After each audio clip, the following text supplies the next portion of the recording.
After Jesus returned to heaven, his disciples remained with the awesome task of taking the gospel to the whole world.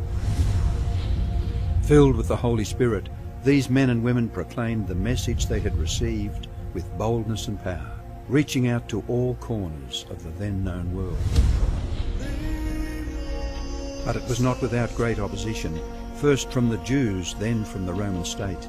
Many Christians were faithful to the point of death, suffering torture and humiliation from cheering onlookers at the Circus Maximus and Colosseum in Rome and throughout the empire.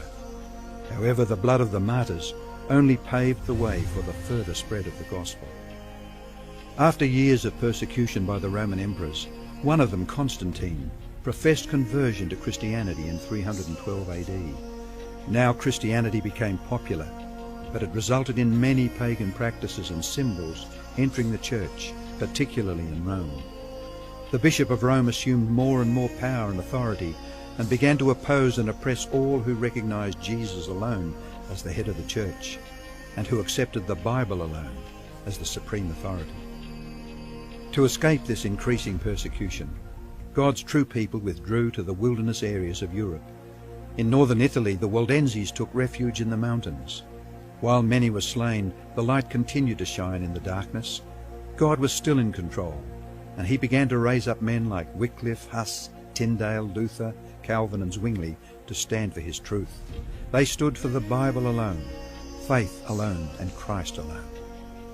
In 1798, in fulfillment of Bible prophecy in the book of Daniel, the religious and political supremacy of the Roman Church was temporarily reduced when General Berthier removed Pope Pius VI from his throne. Consequently, in the decades that followed, there arose a great awakening of interest in the prophecies of Daniel, and many were convinced Jesus was soon to return. In the United States, the Baptist preacher William Miller was joined by hundreds of other preachers in their expectation of the return of Jesus in 1844. However, when Christ did not return in 1844, further Bible study led a small group to discover that Christ's ministry in the heavenly sanctuary was an explanation for their great disappointment. They discovered that the Bible taught that the seventh day was the Sabbath that Jesus had set aside for his people. Slowly they came to understand that their mission was to preach the three angels' messages of Revelation 14. Their goal as Seventh-day Adventists was to preach with power the everlasting gospel and to prepare the world for Christ's return. More than 160 years have now passed, years that have brought 2 world wars, numerous military campaigns, financial depression, the rise of atheism and secularism, as well as a booming world population, with natural disasters increasing in frequency and intensity. Today, the Church's mission and message is more relevant and urgent than ever in its history. Jesus is coming soon, and the world must be warned. Prepare to meet your God.